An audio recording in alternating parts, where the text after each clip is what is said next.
We're live. Hold on, wait. I had to move this light, guys. All right, that's better. Hi. How many people do we have on? Do we have anyone on yet? I always assume everyone's gonna jump on like mad fast. They take their time. We give them a little bit of time.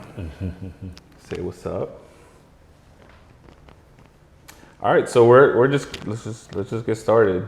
Yeah, I'm down with it. So we're back with another episode, kind of unexpected. Brian, the DogFather Taylor, is here with us today. Yes. The DogFather of Harlem, sorry. DogFather Harlem. But just the DogFather, that's you. Claim it. Yes. But he came in town, so we just did a little grooming demo. If you guys missed it, we just reposted the whole thing. So feel free to hop back on the Groom House and check that out. And got you here today. Just wanted to talk to you a little bit about yourself. I wanted to learn more about you because we have worked before. Yeah. The first time we met, we actually were doing some promotional work, we'll call it, for Andis. And that was the first time we met. And that's when I kind of got introduced to you as a person. And after the fact, I checked you out, you know, on Hot Dog. Oh, Hot Dog. Hot Dog. Hot Dog was you know, I checked you out on that after. Yeah. I mean, and caught up on the whole show in itself, and that was an amazing thing you did, and you won that $10,000 prize. So I'm sure that was some good affirmation from the universe. No, you're on the right path, huh? Yeah, I think that that episode on Hot Dog was very emotional for me in terms of the stress of being in front of the camera and grooming dog. And I feel like they just threw a lot of different things at me. I don't want to give too much for those who haven't seen it, but what you haven't seen it? Yeah, because I don't like to watch myself on camera. So I know I was there, so I know what happened. Yeah, you lived it. Yeah. But I think the main thing about the whole thing was I was expecting a certain type of breed of dog with a certain type of texture of hair, and I didn't get that. But the second challenge was rewarding to me because I really got connected to a dog that that she had problems with grooming. You know, she's been in a rescue before and just never trusted anyone. And here I am, I have to groom this pup. Just like how if you were here earlier watching, you know, I groomed Wally. It was all about trust building. We had to build the trust around grooming for her to feel comfortable with me to do the whole grooming process. And how much time did you have? Well, like they gave me close to like interviews and all that stuff. Well, you know what? Each grooming is about like a 3-hour window, and I think the second one was 5 hours. But time flies, man, when you're on the clock. And it was real life production. Nothing was scripted. It was just and they stopped you for interviews. Yeah, so the interviews were done afterwards. After. Yeah, but when they cut it up, it looks like it was done right then and there. It was done like after the show was over. They throw you in a room, like when you're very emotional, like here, let's ask you mad questions. But overall, I mean, it was a great experience. I mean, I love to see that Middle America are really tuning in on the process of grooming, and they're learning, and then groomers have an opportunity to share what they do so well in such a unique platform. I think this is our time. Most definitely. I love how much content there's been coming out with, and just competition grooming. You know, we love her here, and what she did with that show is awesome, especially for the grooming community. So no, definitely, she opened the door. Yeah, most definitely, and it's what we're trying to do here too with Groom House is put grooming in a way that makes it appealing for the regular person. Like, hey, I might want to do that one day. You know what I mean? So yeah, you know, when you tell that story, I was a banker turned dog groomer. So yes, it was more of, I wanted to open a business, and I opened it. I was forced into dog grooming because of a partner that didn't really work out as planned. So I was thrown into a situation that way. But I think animal care is such a midlife career changer. I've noticed, I've talked to a lot of people, even from the LinkedIn platform that I'm part of, where they send me messages like, hey, you know, I love what I do, but I want to work with animals. People tell me all the time, like, how do I work with animals? And there's not a right path to it, but there is a path depending on what you want to do. If you want to be a dog walker, you can start walking dogs. You know, if you want to be a dog trainer, yes, you can work with a trainer. There are schooling. You can work at a doggy daycare. You can work at PetSmart. You can work at Petco. Get the experience because you already love animals. Why not do something rewarding that you can then make an income from? So that's the same thing with grooming. It's just that there's layers and levels depending on what type of grooming you want to become. There are the, you know, the standard AKC groomers, and you got the ones who are just the everyday dog groomers. They're kind of mixing things up, changing the way the grooming industry is. And now with social media as a huge platform, we all can showcase our talents and skill sets from anywhere from Instagram to TikTok to YouTube to Facebook. So it's a really good time for you to really highlight who you are, gain a lot of new clients and potential sponsors and collaborations with other groomers. But it's also a great time for us to show how well it is working with animals in a time where animals are such a big part of our lives. Absolutely. Now you touched a little bit on the fact that this was a career change for you. Yeah. But not only that, just, you know, from speaking to you and talking to you a little bit, you're not only a minority small business owner, but you're also an immigrant. Yes, right? yes. I was born in West Africa, Sierra Leone. I came here when I was younger. And in our culture, dogs are not allowed indoors. I mean, it was a challenge in terms of learning that, you know what, I love animals, but like my family we don't have dogs indoors growing up. Yeah, I get it. For So, sure. Man, my brother and I rescued some dogs in the past, and that's how we were able to kind of introduce my family into dogs, and they didn't like it. And I honestly didn't own a dog till I moved out, until I finished school. And, you know, I got into my career, and then at that time, the young lady I was dating had a dog and it became our dog.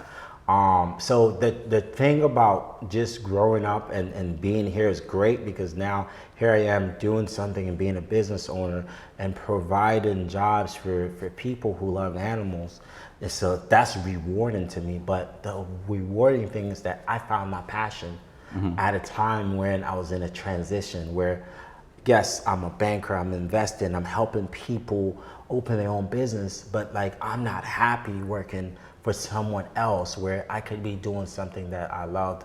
And my first love was, you know, production and TV and content.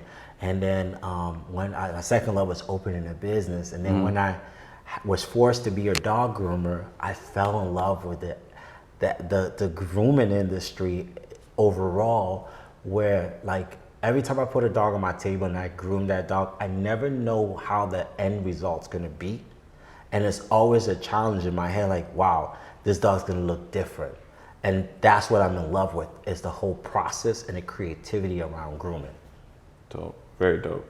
That's my favorite part. The thing that drew me into this industry was just like the artistry behind it. But not only that, you know, I fell in love with dogs the same way you did. I didn't grow up with dogs in the household. I always wanted one, but you know, my mom wasn't a very big fan of them, so we never had one. And it wasn't until I met Nina and Deuce that I got introduced to this dog grooming world, and I immediately fell in love with it and wanted to capture it in a way that was unique and different.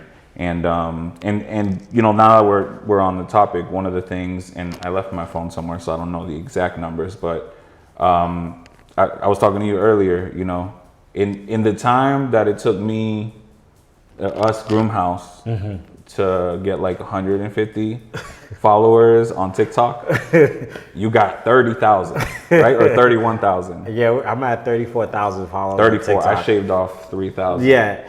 This is my bad. Honestly, it's crazy. So in the last year, with all the great stuff that I'm doing with the Pup Relief Tour, yes, there's a lot of eyes on me. But what I really do well is create content around dog grooming. Yeah. You know. So what tips do you have for me? You Yes. know, like what do you think we need to do? In the TikTok world, you got to get to 1,000 followers. That's the first thing. I think that the main thing is that you got to know your audience and know what you want to put out there, what the message is, and you just have to beat them with that message consistently. The idea is to do 5 to 10 TikToks a day or do 1 or 2 good TikToks consistently every single day. Now, sorry to cut you off, but one of the things that I find hard, and I talk to people about social media strategy sometimes, and I tell them the same thing. Like, you have to find the time to post every day. Now, my goal is to post once a day. I also am a photographer aside from Groom House, so I'm trying to post every day for my personal content as well. Right? I think the idea is around posting. You have to tell a story. Yeah, but how do you find time to post five times? That's what I'm telling you. You have to tell a story. You know, if you watch a movie and you start after the credits, you're in somebody's house or you're in this adventure drama space, wherever the movie it starts telling the story. Usually they pan into the environment, you see the cars, you see people walking, and you see this action happening. And as you go, it starts introducing the characters.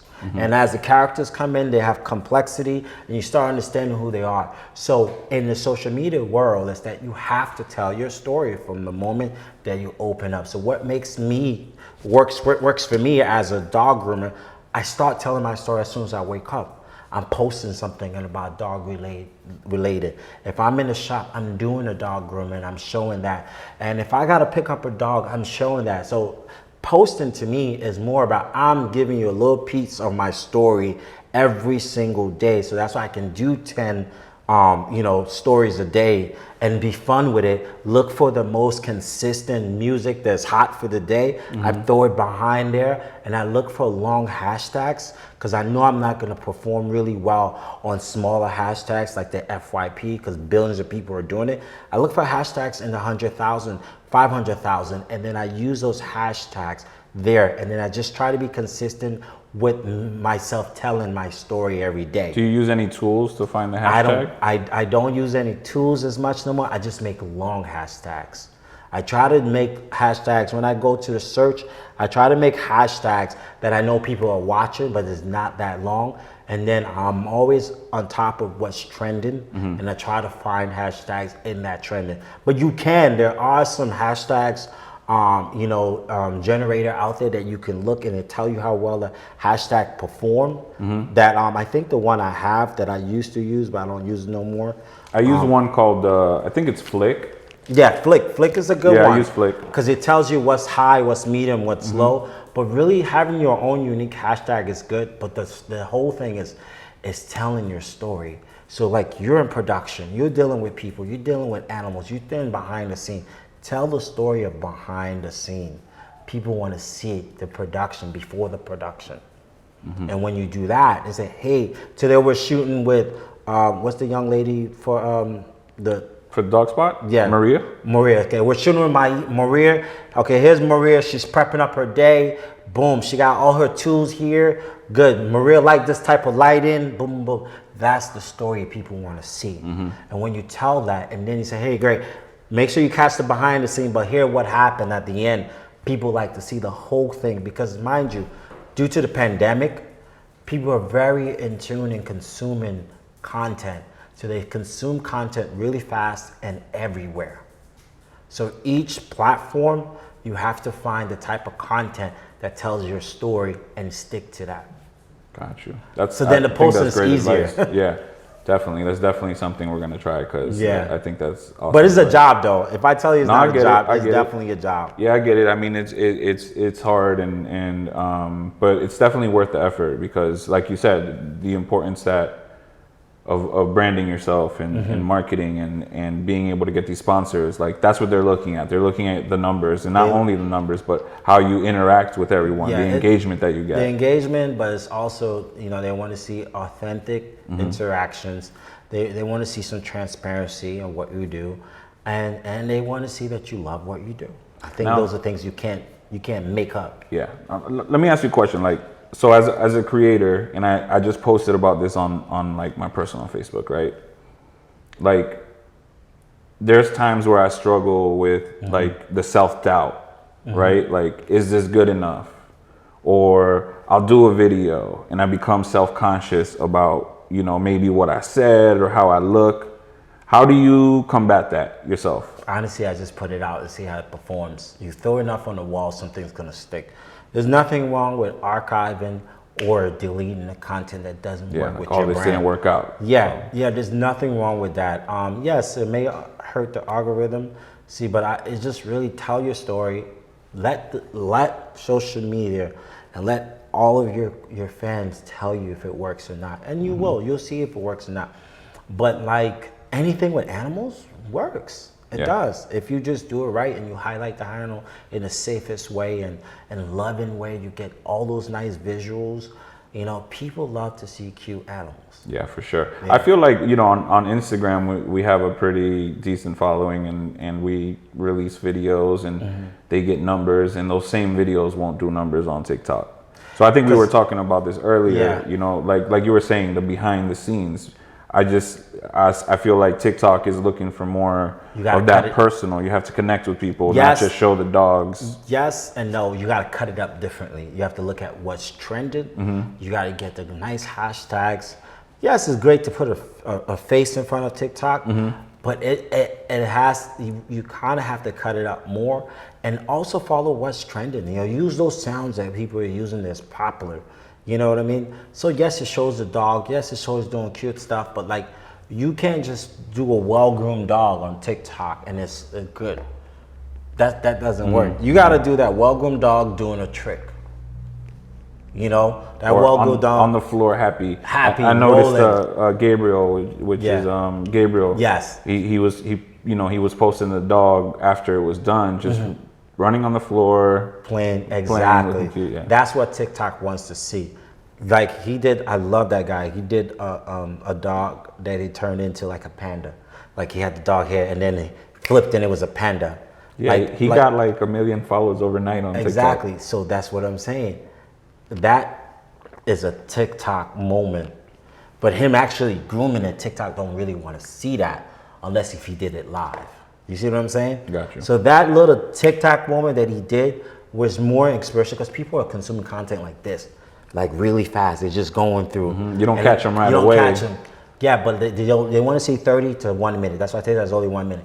They want to see, if he did a little thing about his process, yes, he might get some flag about it because people don't like colors and dog that well. But that quick 15-second when he snapped, the dog changed color, that was a TikTok moment. Yeah, so he didn't have to show the whole grooming process. You don't have to show the process. Exactly. Before, after, dog playing on the ground, being cute. That's all you need. So when you're doing your production, if you can catch a dog doing something really crazy, even if the dog pooped in the middle of set, that's a TikTok moment. You want to hear what our best performing video is on Instagram? It's Pina shaving a dog's penis.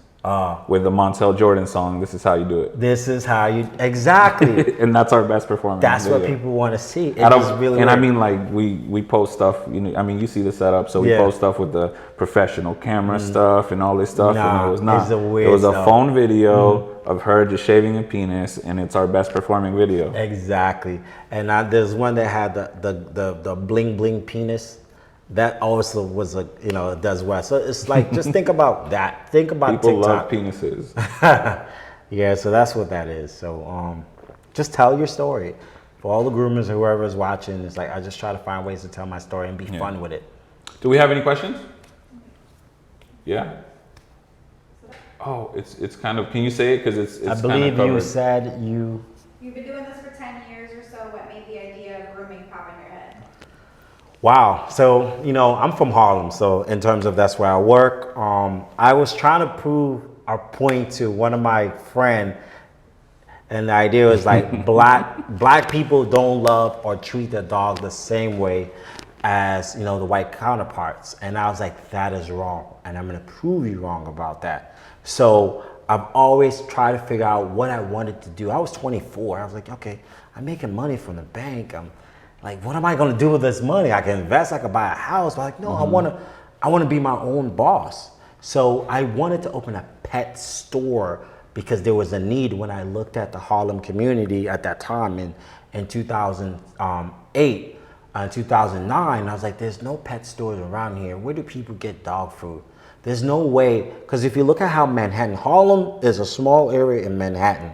Manhattan is where you get cluster of people and high rises. And my theory was, in every 10 blocks is a small community. You have your laundry machine, you have a restaurant, you have your deli, you have your supermarket, you have your gym, you have everything. And in that 10 blocks is over 100,000 people living in there. So there's no need to go to the next 10 blocks unless you're seeing family member or you're going to a certain place that you like. So in that community of 10 blocks, when I look at Manhattan, when you cut up Manhattan, if you don't have all that you need there, there's a need, there's an opportunity. So that's why most people in one 10-block radius, in one 4 corners, you will see 3 different delis. Because when you're on this side of the road, this is your favorite deli.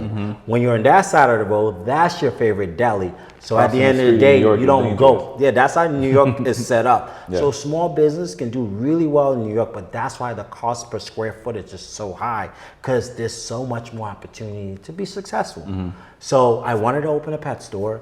And when I started doing my research, I went downtown, I went to the business library. I'm like, oh, there's an industry. At this time, it was like a $60 billion industry. I was like, I'm gonna do that.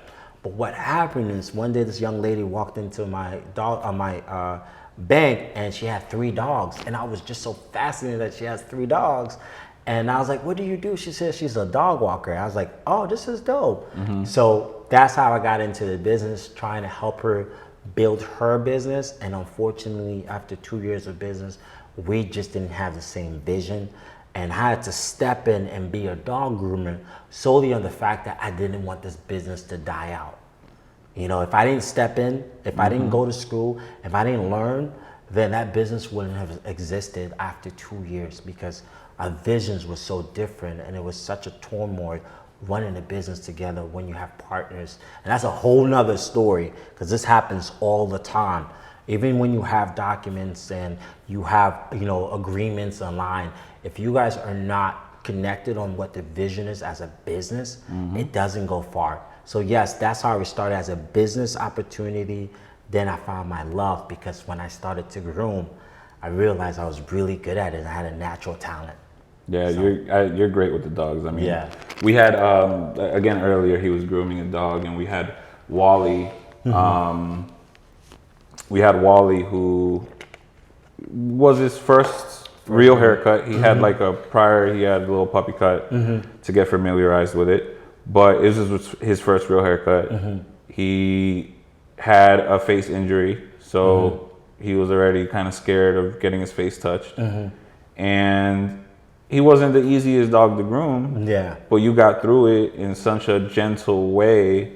Like, I mean, of course you've seen the videos where groomers get a bad rap and they lose their temper or whatever, you know, things like that. But I think that what you did was a really good example of what most groomers are like, you know what I mean? Well, the majority of the groomers love animals and we treat them great.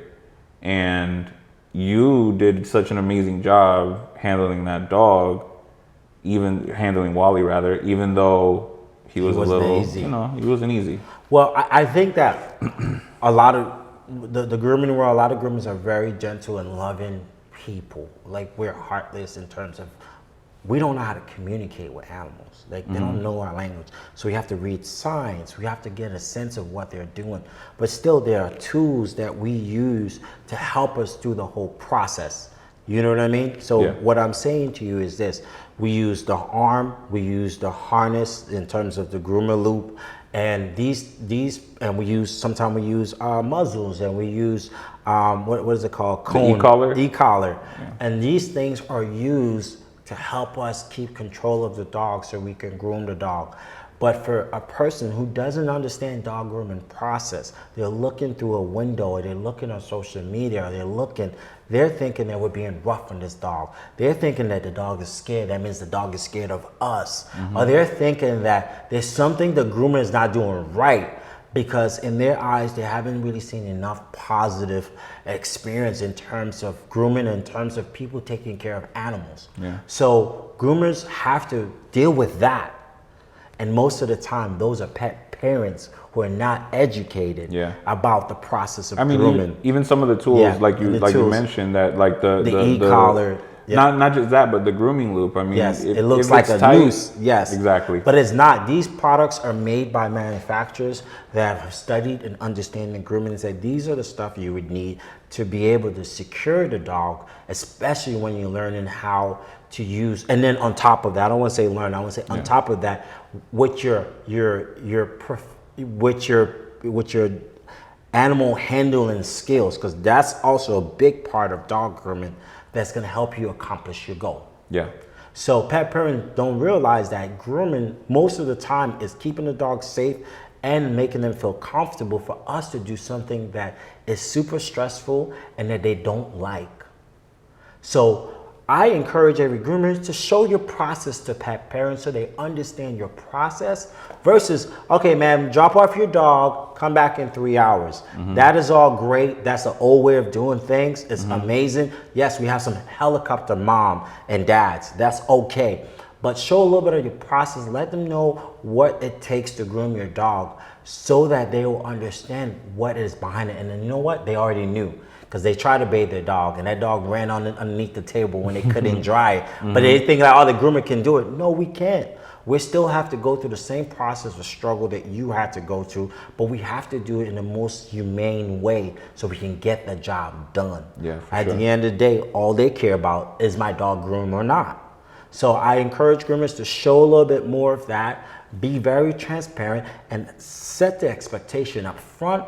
And it's okay if a client doesn't want to use your services or doesn't feel like you did the right thing. It's okay for you to turn away a client that doesn't believe in what your process is.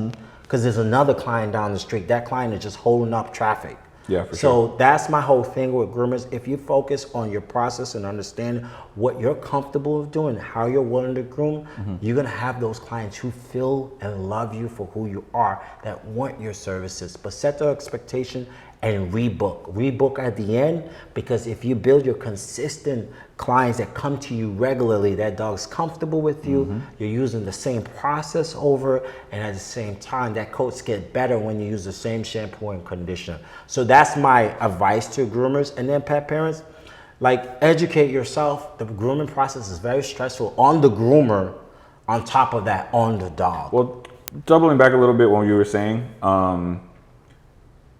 being transparent with the process, like, you can use that as an opportunity to go live. I wouldn't, if you're not comfortable, yes, I wouldn't go live. I'll do short, small videos. Have someone stories. You could do stories with short videos like, hey, you know, while I was grooming your dog, these are the things I've noticed. You know, I did my best, you know, but transparent is also having a real conversation with the owner. Let them know what's going on and see if they can help you correct that by getting them on a regular schedule. And then when you're comfortable with that person, then I'll say maybe share a video or so until you get to that point. Because what you don't want is share a video to a pet parent, and even though you're doing right, they can switch it up on social media and make you look bad. You know what I mean? Before you get to that point, like, I can go live with a dog because I have a process and I have a really good filtering system when I bring in new dogs into my salon. I expect certain things from you. I go through the whole grooming interview aspect where I'm telling you, okay, this is the blade, this is what I recommend, this is what's going on. And then my review stands for who I am as a groomer.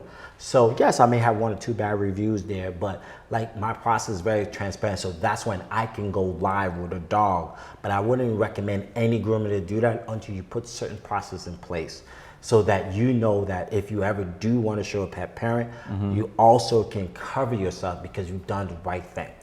Got you. You know, but I definitely would not go live with a new client, with a new dog, or a pet parent that's not educated. You don't know where you're gonna. You don't know where that video is gonna go. Yeah, exactly. But I would go live with a client that you know really well. You groom the dog, you feel comfortable. Even if they have issues, you can explain that process. So that's when I would do that. But if somebody brand new, I don't know anything from the camp, we haven't talked, I don't even know your dog middle name. I just said that because I don't know anything about you. Yeah, absolutely, definitely. Then, you know, that's someone that, you know, transparent through conversation is just as good. And you make the last decision if you want that person as your client. Gotcha. And I think that's what the most important thing from groomers is, to pick and carve out what type of client you want. Most definitely. Do you have a process Oh, to pick out your dogs, or Well, just honestly, to me, intake? yeah. When they come in, I check them in. I make sure the shots are good. I'm asking questions about what part of the dog that the dog doesn't like. I'm just like anyone else. I'm massaging the dog. I'm checking the ears. I'm checking the face. But I'm having conversations. Tell me about your dog. Tell me, what does he like? What doesn't like? What type of haircut you want? Send me pictures. Show me. And I try to talk through them through all that. Get a feel for the owner. Get a feel for the dog. And then from there, I'll go through the process. I like to bathe the dog 9 out of 10 of the time before I do anything else, because for some reason when they're bathed and dry, even though it's still stressful, I feel like they're more relieved. Within the bathing, the drying, I give them a break and I work on the next dog a little bit, then come back there. So set the expectation with the client, like, listen, I need a window of 3 hours. I know you want your dog done yesterday, but if this doesn't work for you, I'm not the groomer for you. So we had a conversation with Sarah, and she tells them, we'll let you know within the 15 minutes. 15 minutes. If When the this dog's doesn't gonna be work ready. for you, I'm not. And then price accordingly so that you don't have to be fighting for that dog that you need. If you price right and you price accordingly, if a dog walks out of your salon, it's okay because you're going to make it back anyway. If you go cheap and you think that that's great, you're going to get people who want cheap services where you might be doing a lot more for that they may not appreciate. When you price accordingly, you get the responsible pet parents that are willing to do and pay whatever it takes for you to do a good job on their dog. Absolutely. Perfect, man. I mean, I really like the your whole process on how you intake dogs and just treat them in general. And I mean, regardless of all that, right? Things still can go wrong. Yeah. So how do you handle when things go wrong? This is something that we were talking with Sarah, last time. Like, how do you handle the stress of just dealing with a pet parent where either they're stressed, sometimes they're being unreasonable, things like that? Honestly, I feel like I don't deal with that anymore. And it comes from, most of my clients come from word of mouth, social media. I have enough content so you can make an educated decision who I am as a person, who I am as a groomer. So that helps me in that transition when things happen. But when things happen is that I look at it this way.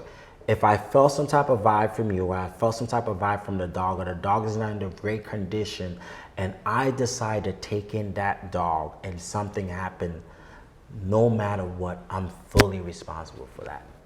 And this is, let's say if I injured a dog through grooming and it got cut, the right way to do things, you know what, Mr. Customer, this dog was very difficult. I did my best. Unfortunately, this happened.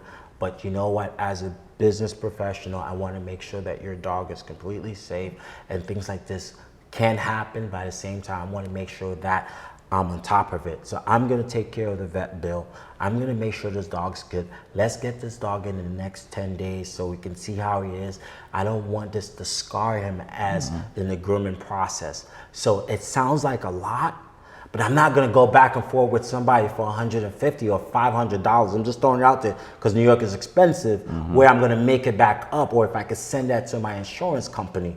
I'm not greedy for money, so I make sure I make enough money from every single dog that I groom. So when things happen, I'm going to take full ownership for it. For sure. And it takes a lot from someone to take full ownership of it, because the tit and tat, you're going to go with somebody for a couple of dollars, where they go and give you a bad review, where now 10,000 people see it on Google. When I say 10,000, if you ever look at your Google Insights, about 10,000 people look at your reviews, your website every month, and they can be turned off by it. Not only that, but you're in a huge city. In a huge city. So also when things happen, explain your process and answer those reviews really well. Rarely accidents happen because I have been able to filter the type of clients I want just based on my expectation, the type of grooming I do, and the kind of people that come to my services. And it took a while to get there. So that's why I can take full ownership even when it's not my fault, because they walked into your salon with their dog and now they're walking out injured. They don't care how it happened. It happened. You as a groomer should have took a little bit more ownership and discovered a little bit more opportunity there, so that you see if this is a client for you. But sometimes when you do all that, people are still the way it is. Sometimes you just gotta chalk it up, take it, write your version of the story and move on. People are gonna see both sides, but you have to take your emotion out of it so that you can really answer that review or that situation. But at the end of the day, no matter how you look at it, as a business owner first, I'm a business owner, I take ownership. And as a groomer, I make a decision that I don't want to interact with that dog or that owner. Not the dog, it's always the owner. Or I want to rebuild this relationship and hopefully they trust me enough to give me their dog again. So it really depends on how severe the injury is, because I'm gonna be honest with you, most of the time when injuries happen, signs are already there, only if it's a quick accident. The dog's moving too much, you should have said, you know what, maybe let me give this dog a break, or maybe this is as much as I can do today, and move on. Because a lot of times I've saved myself by just saying, you know what, this is as much as I can do today. Oh, I don't want to pay you the full price, no worry, just pay me for this. Yeah. And I'm comfortable with that. I tried my best, but at the end of the day, your dog's safety is more important to me.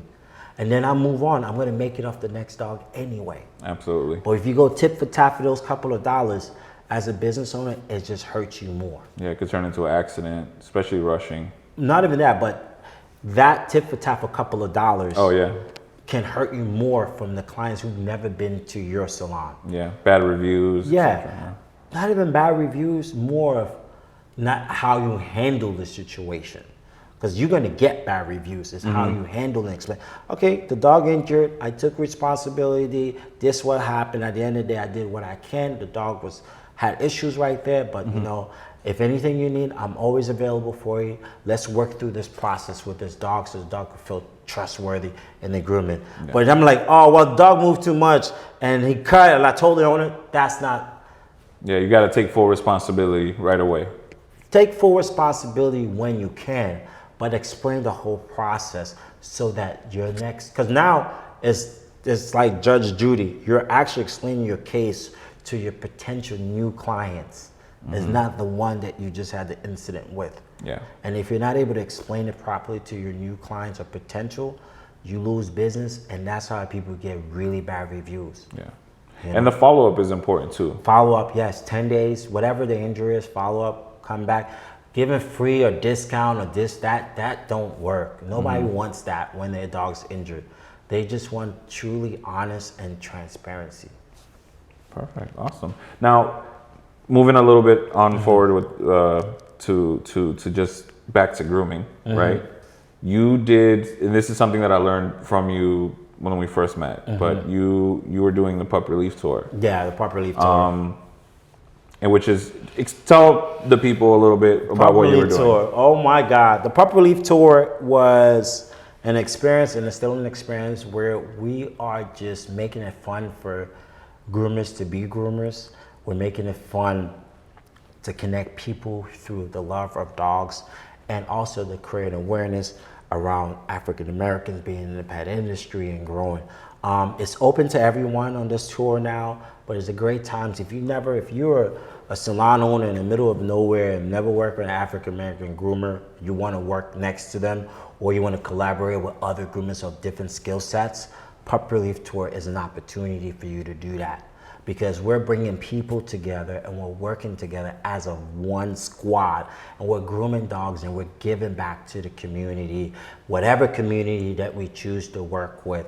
So we definitely encourage everyone. Salon owners is a really good platform for you as a salon owner, because you get to create awareness in your community that you're giving back to something that you love to do. There's always press around that, and then at the same time, you get to meet a lot of really good groomers that's gonna come together to help you accomplish your goal. And for groomers who wanna meet and they wanna meet other groomers and just wanna have a positive vibe, because it's such a competitive industry. When you're in the salon, you're competing with the next groomer for dogs, clients, whatever. We'll take the competition out and we just bring out the fun of grooming. And this, just to clarify, you're doing dogs for free. Yes, we offer free for the groomings community. for the community. but we give the opportunity for groomers to kind of connect with other groomers in a space where most salons are toxic, except if depending on the salon owner, depending on what environment that they create, where we take that out and you're just having fun and you're just going back to the basics while you're grooming. So that's what the Relief Tour is all about, is giving back to the pet community, connecting and collaborating with other groomers, salon pet owners, and pet salon owners is a good way for you to give back to your community and have fun doing it. So, and then it doesn't matter where you are in your experience. It could be an inexperienced groomer or a very experienced groomer, but there's a natural education that happens between the experienced groomer and the inexperienced groomer, and people have been able to form lifelong friendships working next to each other for 2 or 3 days. Nice. So not only is the networking involved in there, but at the end of the day, you're doing something great for the dogs. Yes. And I also see it as an opportunity for people, and I would urge other salon owners to get involved, because you might turn somebody onto grooming industry in the way you do it. Because where I come from, for example, it's a bunch of short-haired dogs. We have pit bulls and things like that. And people don't think that you take these dogs to the groomers, but you can take these dogs to the groomer. You can take them to get a D-shed, which is awesome because there's less hair in the house. Exactly. And these are things that most pet parents aren't educated on. So I think that this is a great way to not only connect, like you were saying, for groomers to connect and meet each other and possible new clients, but is also an opportunity for educating pet parents. Oh yeah, there's a whole lot of education. We do a lot of TikToks, we do a lot of videos, we do a lot of things. The pet parents, they love it, and the awareness that is just being created around the Pup Relief Tour is such a big thing. It takes we're taking the grooming. You know how you go to the shows to learn and educate. We're taking that out. We're putting it on the side, and we're connecting with consumers, real pet parents who are in our communities that have a dog, may have issues with their dog being groomed, or at the same time, they don't have the financial capability to groom their dog at that moment. But now we're teaching them 1 or 2 things, and we're connecting with them. And honestly, the greatest opportunities for the salon owner, because you're getting 200 to 300 clients in your database that you can work with and build. Some of them become clients, some of them doesn't, what I'm saying? But now you got this opportunity to get more new business of people who loved the work that was done there, and you can interview them, you can work through the process of having them as grooming. Most people think we're grooming matted dogs, we're actually not. It's a whole good mixture of all type of dogs and a whole type of people from all races is coming there to get their dog groomed, because it's first come first serve. They got to go online, so you got a lot of social media affluent clients that also helps your business, because they're online looking at these stuffs. You know what I'm saying? Yeah, for sure. So that's the benefit of it. Most definitely. And so in touching a little bit on, we have a question. Where is this? We're going to touch on that in just a second. We're going to talk about some of the things you're doing in the future. But one of the things I wanted to talk to you about, because we also had this conversation last time too, but as you know, trailblazers in this particular industry, sometimes we're not necessarily welcome because we don't fit the mold, right? Yeah.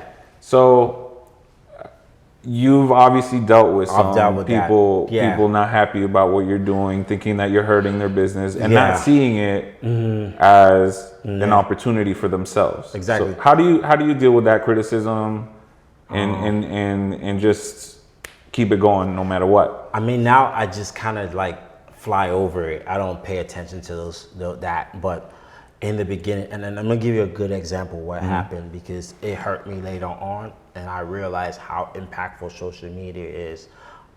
When we got the opportunity where we got those 50 clippers from Andis. There was a shortage of clippers. Andis decided to give it to us because they love what we were doing. And at the same time, as a company, they still had to fulfill their orders. And at a time when grooming salons were closed and now reopening and they have demands, they were not. But the production that Andis does in clippers, 50 clippers is nothing to them. And they give this all the time to passion projects that they are comfortable and they want to support. And that order was done prior when I posted it. So yes, people were upset, whatever. Yes, the ownership that I got to take, yes, it was bad timing and I probably didn't post it properly or I probably didn't have the right context with it. And people took it the wrong way and ran. But what really happened is, yes, it was a trailblazer opportunity and people didn't understand it. Because in the grooming world, which where most of these criticism lives is in this Facebook groups where people don't have all the information and they come in and charm in at a part that they feel very passionate about without really understanding the full story. So yes, there was a lot of hate. We had over 60 different people who said some really crazy stuff to it. And I think one in particular that really got me, because I've always done fun and unique stuff outside of the industry. Most people probably know me in the industry now. But I did a whole fashion show for dogs in my Harlem community. We had over 60 dogs in Halloween costumes. We raised money. I did a No Poop Left Behind campaign that we raised, poop stations for the community because we had a problem with people picking up poops. So like I've done a lot. I have a whole, I can just tell you all the stuff that I've done. So like in the grooming world, they kind of saw a lot of that this year. And I'm like, who is this guy? Where is he coming? No, I've always been here. I've always been to all the shows. You're not gonna see me unless you ask me a question. You know what I mean? So the information wasn't there, but this situation that really got me was that some young lady from Europe, whatever, and she said that we are a hate group, we're this, we're that. And I was so upset when somebody sent it to me. So the power of cancel culture and the power of just being able to, me too, I didn't have all the information. And I took that information and I posted it on my business Instagram page. I had over 10,000 followers. And my clients went to bat for me. So we had 67 people going into her Facebook page, her Instagram page, and really ripping that up and, leaving reviews and all that. I'm like, damn, the power of cancel culture is just as powerful for those who can do it, and it's just as bullying for those who's been victim of bullying. So at that moment, I learned a valuable lesson. Like, you know what? Even when people say certain things that I may not necessarily agree with, if I go in now and react on that emotionally and I become the bully, and if I'm becoming the bully of what's happening, what's the difference between me and them?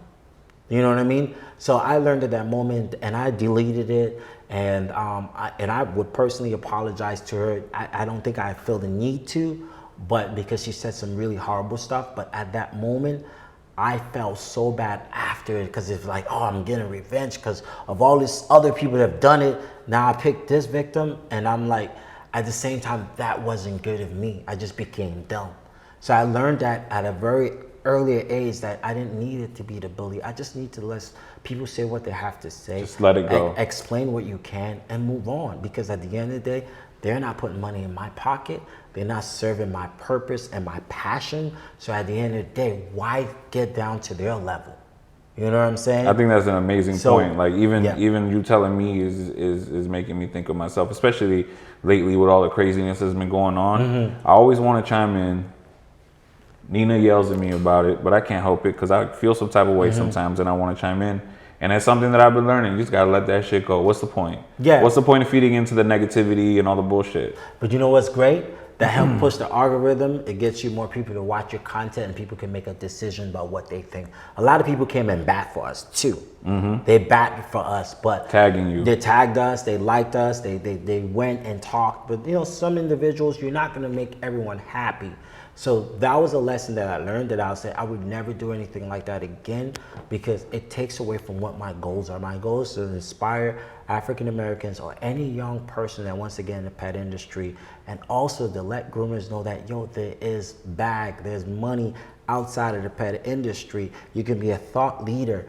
You can work with bigger brands that want to work with you because of your knowledge that you have. There's so much more brand opportunity aside from the 10, 15 companies that have ambassador programs that's making all these groomers all wild out there and happy. Look, HBO came and did a groom house. What Jess Rona is doing is way beyond what most groomers have done. Yeah, so that tells hot you dog. exactly. Hot That dog, tells yeah. you there's an opportunity outside of what we think opportunity is, and your brand and your marketing and what you put out there, what you say is so important. I'm gonna give you an example. I think a couple of years ago, when Kevin Hart was just like blowing up, somebody took a post that he did like 10 years prior on Twitter. I don't remember the exact words, but that hurt him and had him lost opportunities. So I always tell my groomer pals, like, it's never the dog that you have on your table, it's the dog that never makes it on your table. And what I mean by that is that there's all the other people who's a big fan of you, they're watching you, that may want to work with you in the future. You don't know in what capacity. And if they see how you're misbehaving because you're emotional about this situation right now, they may not want to work with you because you won't be in line with their brand. So that's why you have to be very mindful of what you do and what you say now, because in 10 years, you know, all those people that was on Hot Dog and the other show, what makes you think they might do season 8? Like, okay, you know what, let's get the Hot Dog first season as judges for season 5. That's a different kind of money, you know what I mean? To host a show versus you're just being a contestant winning $10,000. So these are the ways you have to look. You're a business. When you put yourself out there, social media, it's your media to talk about you and show how great you are. But at the same time, there's a lot of eyes on you and they're watching you and they're trying to figure out how can we work with you. If it's not now, maybe later. So that's my answer to being a trailblazer. Just keep moving forward. You just never know what the opportunity is and where it comes from. Awesome. So what's next? People are asking. What's next? Papa Leaf Tour. This week we're gonna have an announcement. I can't really tell you where it's gonna be, but it's gonna be an announcement. But we're trying in the 1st of May. The application is gonna be available. You can apply as a pet owner. As a groomer and as a pet salon owner. We need the pet salon owners to apply immediately because it helps us pick what area we want to go. We don't know where we want to go until we have a commitment from the pet salon owners that they're willing to work with us for the tour. And then once we pick the number that we feel comfortable with, then the other thing is we go through the application to pick the groomers who we think would be the best fit. We go through their social media. We kind of get a sense of who they are, where they are in their grooming journey. We want to have a good mixture and we want to have fun. So that's how it works. And then once the tour is fully built out, the next stage, usually June, is media, social media. We're trying to get in everyone's face, try to get them to book appointments. We're trying to get the brands out there to really help us get this tour off the ground. And then when the tour happens, we're just having fun and we're creating new memories. And that's what this is all about. Awesome. And where can the salon owners find all the information? So we're going to have the link available on all social media platforms. If you can follow us on our newsletter, you can go to puppyleaftour.com, join our newsletter. We're going to have an email out there. We'll post it on my DogFather page, my personal Facebook page, Puppy Leaf Tour page. We're going to post it in the Facebook group, so I got to ask permission first. Some of them would say yes, some of them would say no, but we're just going to post it everywhere, and it's a Google form. You apply, and we go through the whole process, and we'll let you know, and then we start the process. Perfect, you know? perfect. But, Do we have any other questions? Have you ever felt like quitting, and if so, what made you push through? I just take vacations. I take breaks. I go. That's what he's doing right now. Yes, I go hard for 4 or 5 months or 4 or 5 weeks. And when I'm feeling like I'm coming to my burning time, I put a goal of how many dogs I want to groom, how much money I want to make. And then I take time and go. Yes, I felt of quitting. But if you just consistently put short vacation in you never have to feel burned out to the point that you're quitting your passion. How do you quit your passion? Perfect. I want to do grooming comedy to Christopher, I know you, grooming man. We comedy gotta to- work. I gotta get to you. I follow him on TikTok. He's amazing. He is. And he's been trying to work with me for the longest. And I need to work with you, but we will. We worked with them a couple of times. We actually drove up to Philly and drove over to Maryland to see them, and we did some cat grooming content with them. Wow. You should check it out because I mean he's a comedian. He's amazing. Man. He's a I like comedian. him. I and do. He's an awesome person. Yes, I gotta work with him. Yeah, we did in a house with them doing a tour of their salon and stuff. Nah. They have a really unique salon where like you walk in and you see everything. Wow. They're very transparent. If you want to sit up front and they have big screens, they have a camera in like every grooming room so you could like watch them grooming. Even they do cats too. They have like a cat grooming room. So they have a video camera for the cat grooming room and you could watch in there. And somebody told me about cats. So I had to change my idea on cats. I don't groom cats anymore because I'm allergic. But having a room separate for a cat and making a cat experience, cat pet parents love it because this, mind you, most pet owners have one cat or two cats in their home. So there's a huge opportunity for cat grooming. Just a lot of grooming salons don't think there's an opportunity. And it's a lot of money too. Yeah, it's a lot. It's charge twice double. a month, double. Yeah. But it's an opportunity, but it takes a really good person and very patient and loving person to groom cats. Yeah, for sure. But if you set a day, call it cat a day, and you do it right, there's a huge opportunity for cat grooming. Absolutely. So shout out Passionate Paws and Claws. Any other questions? No? All right, cool, man. So, Oh my God. oh, one more. No What's questions, but I think you're great. Oh, thank you. I appreciate y'all. Hey, so I appreciate you coming by. No worries, man. Every time I come to Florida, Yeah, come you through. have to. And we did the live earlier, so if you guys didn't see the live, check that out. He groomed a puppy, like we said, in case you missed that. First real groom, his name is Wally. He had one eye. There's a dope story behind that, so check that out. PupReliefTour.com. Yes, PupReliefTour.com. Go there and click subscribe to the newsletter. But right now, I'm getting everything together to push it out through social media. We want to get y'all on board. I want to see a whole mixture of different people coming together and working under the same salon. For the pups. I think it'll just be so dope, man. It's It'd for be the dope. pups. It'd be dope. Yes, for the For pups. the pups. Do it for the pups and meet new people and connect and let's keep growing this grooming industry. Where can You they know? find you? Drop the Instagram and all that. DogFather of Harlem. I'm everywhere. TikTok, YouTube, Facebook, IG. My business is Harlem Doggy Day Spa. Also have all the other platforms. But definitely I'm always on TikTok now. TikTok is the new wave. And I'm also on Clubhouse called DogFather. So like, you know, I'm using these platforms to spread awareness, but at the same time, I'm hoping to teach groomers how their social platform is so important to the long-term growth of their brand. So that's what I love to do, and I hope you guys can learn one or two things from me.